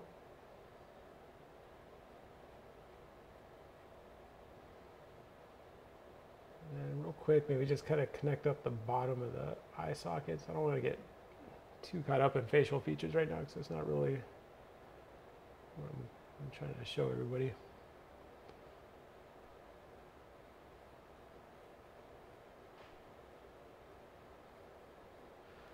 Make sure these things stay parallel, like the brow line and the nose line. And later when you put in take this bottom third, make this into thirds for the lips and the chin. All that stuff has to be parallel. When the head tilts, you know, everything tilts with it. It has to stay exactly parallel.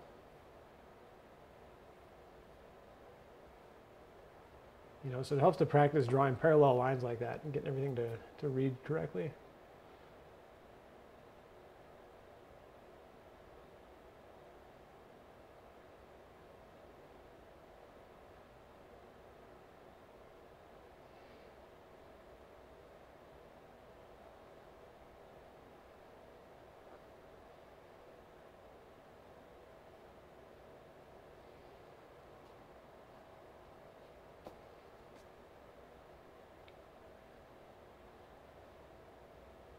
And then a little bit of that hair shape.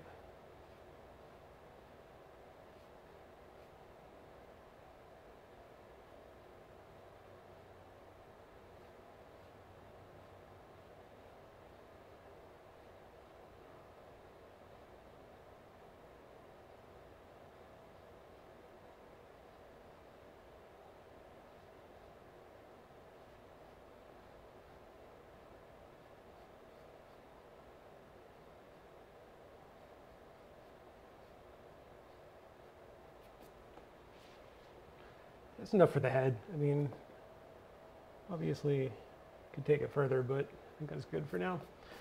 So I'm going to try and map and do some of this structural stuff kind of at the same time a little bit. So I'd start by maybe coming in and just mapping this shadow down along the jaw. You're going to have a nice kind of soft edge right along the jaw, maybe firm. I mean, it's not going to be like really soft, but soft-ish. And then the bottom part of that form is going to have a hard edge, you know, for the cast shadow. It's going to start out pretty crisp and then immediately soften up as it moves away from the head, you know, because the head's casting that shadow. So as it moves farther away, it's going to soften up and get pretty soft once it gets down here.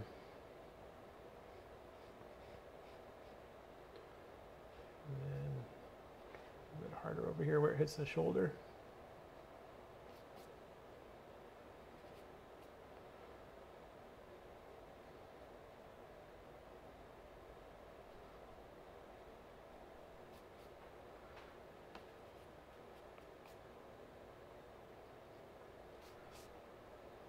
Bad for mapping. So again, I mean, we can get some of the roundness of this shoulder coming in here. Structurally, you know, it's looking kind of rounded, going away from us a little bit. This part is kind of coming towards us a little bit.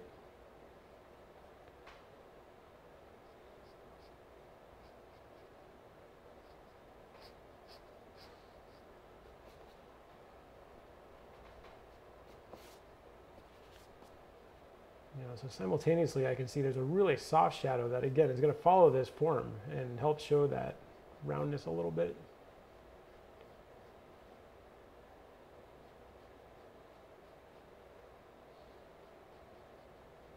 Soft coming that direction. Soft edge down here, a bit of a harder edge. A little bit of a cast shadow coming down this direction.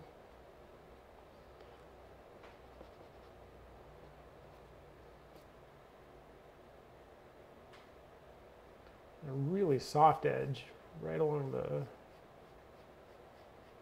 pectoralis.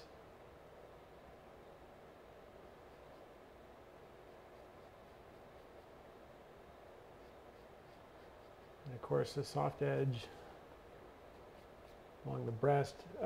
One thing you want to know or do when you're mapping things is rather than following forms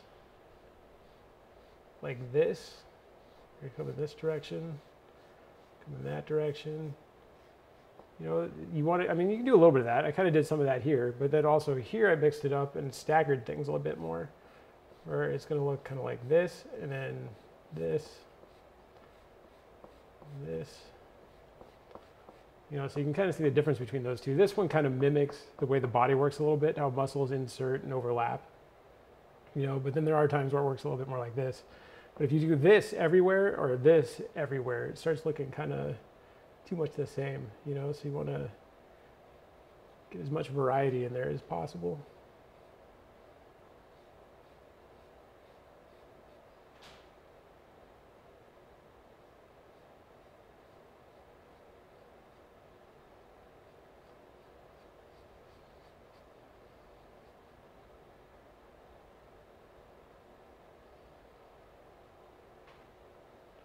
Underneath the breast we have a cast shadow, which again is going to start out pretty firm and then immediately kind of soften up as it moves away.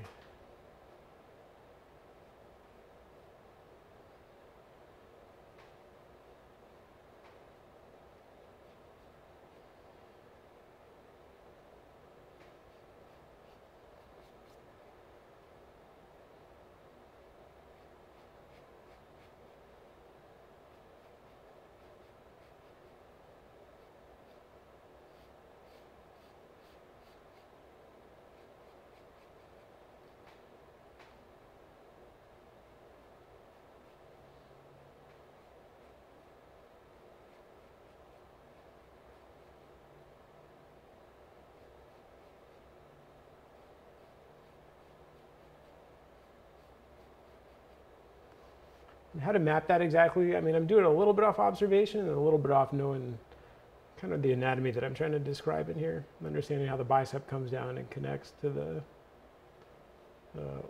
ulna. And then how the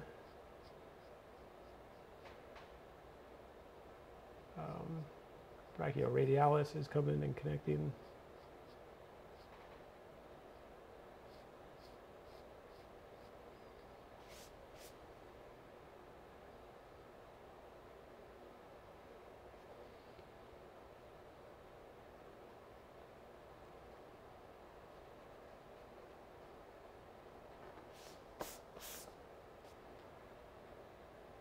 Again, real quick, same thing.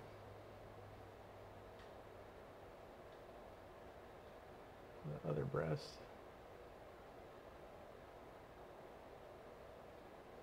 A really soft edge down here, and it's going to get a little bit more firm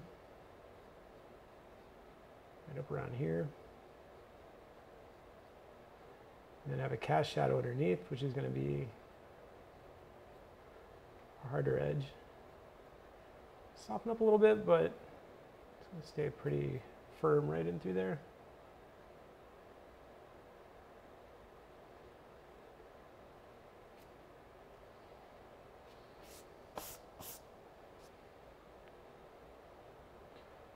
See, her belly button sits right about there. We're going to have kind of really soft kind of ab shape coming right in through here.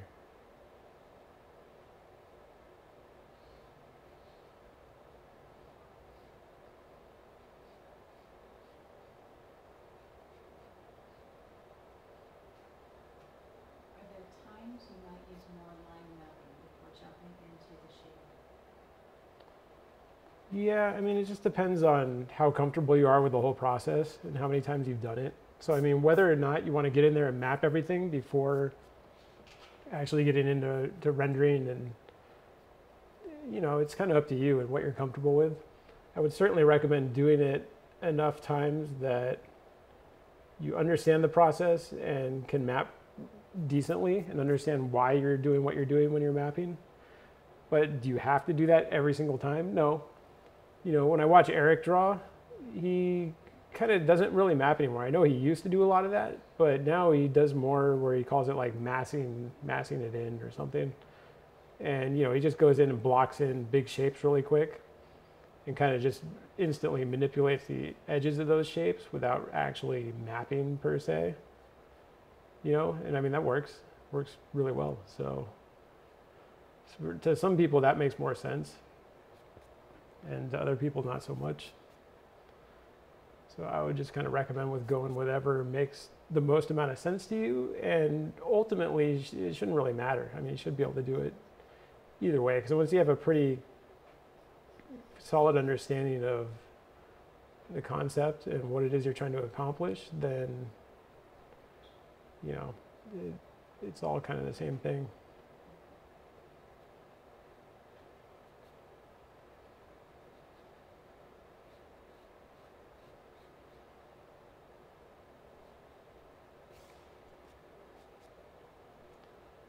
So again, I'm going to figure out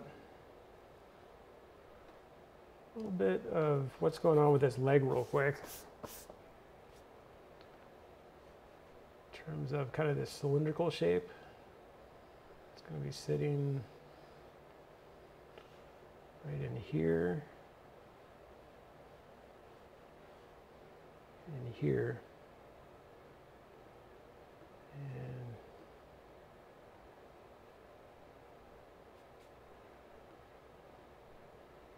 get a little bit of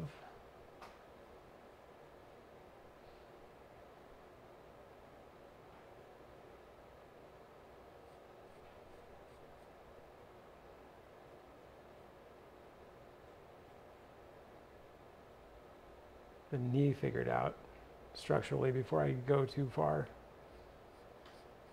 So I know that knee structure is going to help me kind of determine what those shadow patterns are going to look like. You know, just looking up at there and copying isn't always quite good enough. So it helps to know exactly what's going on.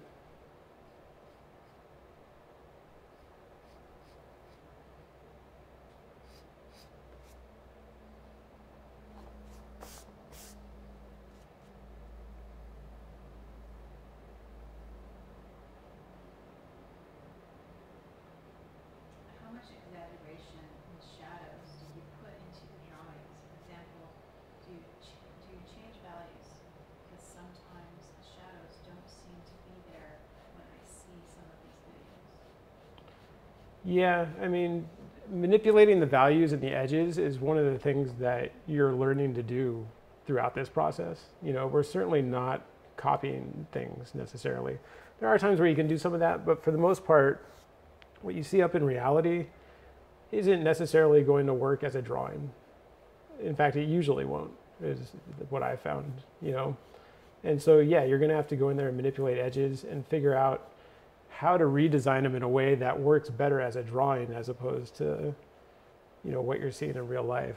You know, so I mean, when I'm looking up there right now, yeah, I'm exaggerating this edge probably a little bit and playing up that roundness, and then I'm going to come in, and that's going to help this leg read as more three-dimensional, because when I get down here, then I get into those kind of more firm edges. And the contrast between those two is going to read better as a drawing, as opposed to, you know, if I just kind of copied what I was seeing and ended up with an edge that was fairly similar along that entire distance. But how to do that, I mean, it just takes a ton of practice, to be honest, and a lot of master studies. And that's really what helped me a lot, was watching Eric and Jeff do that same thing.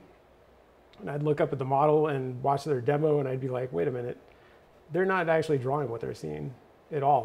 They're drawing, you know, kind of a version of what they're seeing that's designed to work as a drawing and not necessarily a copy of what they're seeing. It took me, I don't know, a good few years to figure out, to be honest. I spent a lot of time just trying to copy edges and shapes that I saw up there exactly.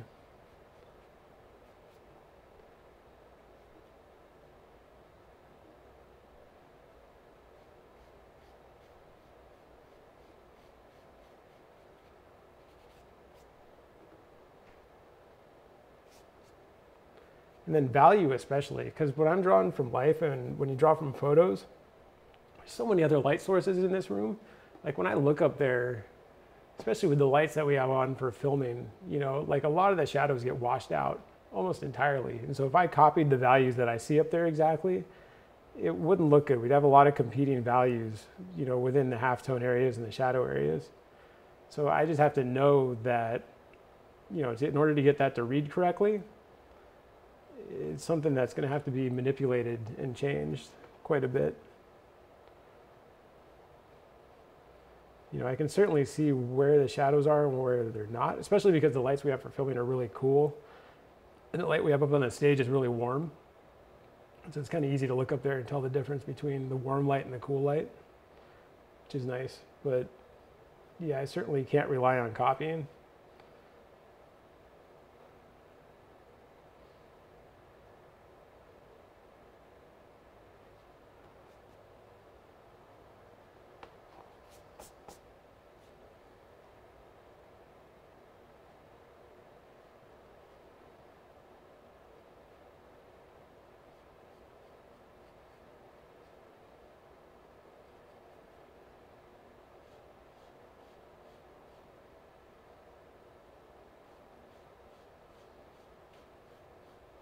And another thing you want to exaggerate is as you get farther away from the light source, sorry, you're going to have a lot of softer type edges.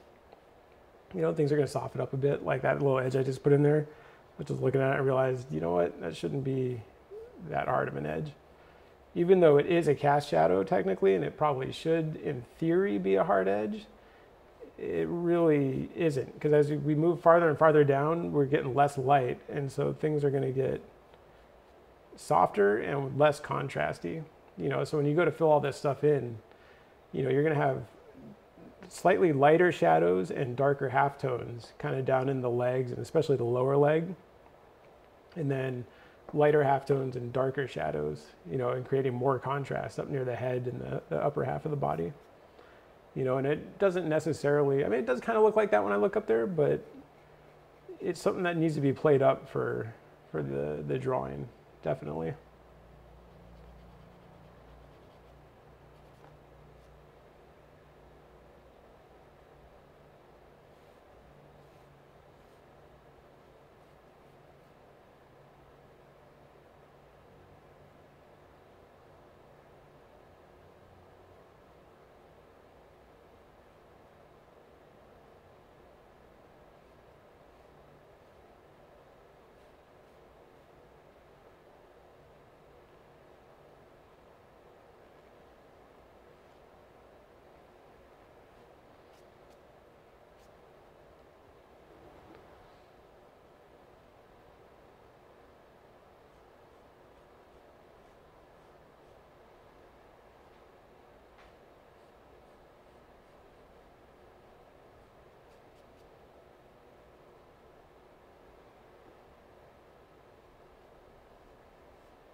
You know, and then also things like,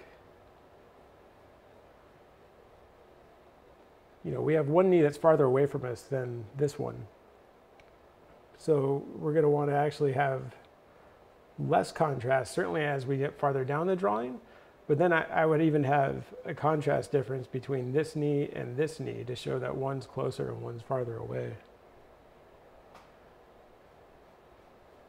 And that's not something I'm seeing up there at all. I mean, that's something that I would just invent for the sake of the drawing to help push that perspective and sense of distance, I guess. Atmospheric perspective, maybe.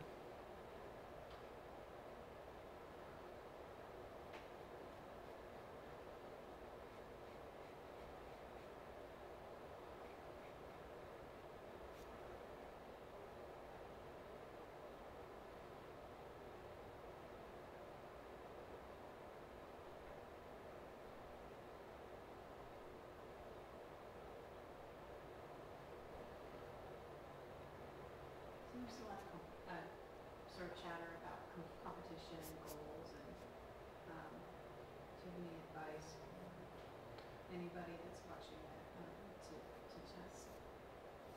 In terms of competition and goals, I mean, I think goals are important for sure. I mean, me personally, I mean, I have a lot of goals, but I wouldn't say I'm very competitive, I mean, other than with myself, you know, like, I don't know, I'm kind of strange. I don't think most people think the way I do in terms of this stuff, but to me, like, I can almost care less how good other people are, you know, and to me, I just want to get as good as I can, but I'm also pretty driven to do that, you know, but I'm certainly not constantly looking at other artists and thinking, oh man, that guy's really good. I've been here longer than him. How come I'm not that good or whatever? I just don't really care what other people are doing all that much. So, I mean, I don't know what you mean by competition. If it's stuff like that, then it's not something I worry about a whole lot. If you're talking actual, like, you know, actual competitions, like a portrait competition or something. Or just how good people are out in the industry. Yeah, I mean, I don't know. To me, like, I'm more concerned with what I'm doing. I just don't really think about what other people are doing a whole lot. But again, I mean, I know from talking to people at the school and stuff, that's probably not a super common mindset. You know, I think most people are kind of more concerned about that kind of stuff. And I don't know, to me, I would just say really stay focused on your own goals and really make sure to set those goals and have realistic goals. And, you know, just really kind of focus on what you're doing. And if you can and stick with that, then ultimately you're going to improve enough that you'll be one of those people that other people are looking at wishing they were that good. You know, I mean, there was certainly a time when I walked in here and, you know, I was one of the worst students here.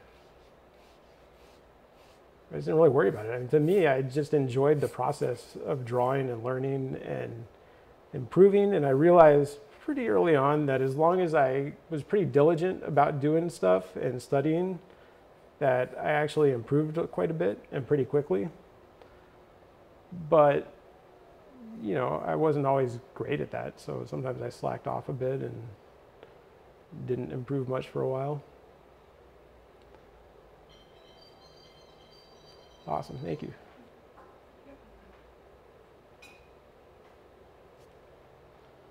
I don't know, I hope that's a helpful answer. I don't know if it is or not, but.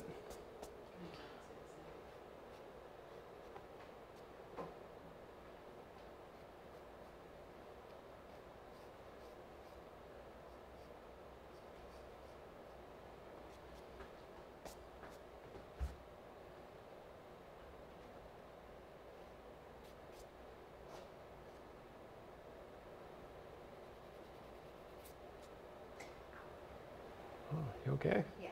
Okay. So that's pretty much it. I don't know if there's any more questions or not that I can answer, but I mean, that's pretty much the end of the demo.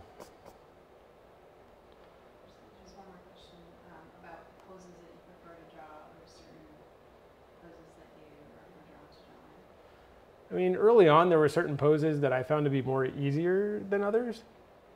And I preferred those poses at the time, but after a while, I realized that that was almost kind of a handicap.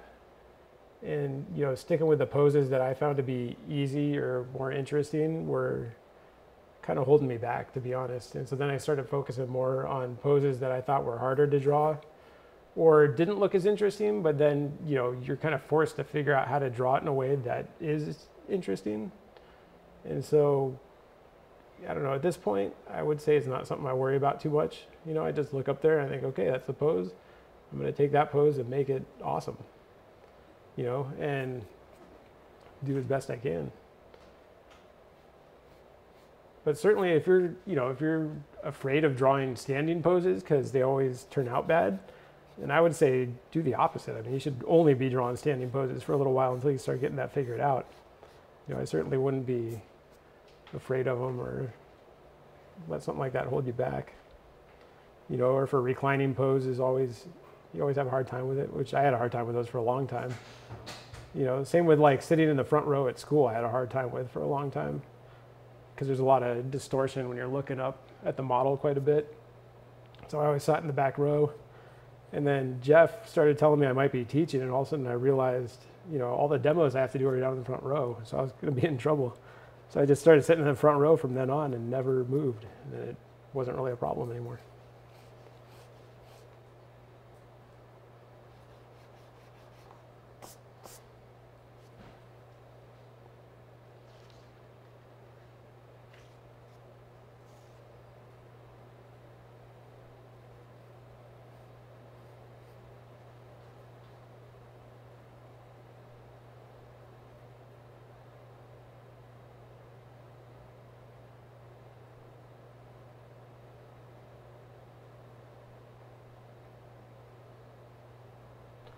Well, thanks everybody for watching. I mean, I appreciate it. For sure. So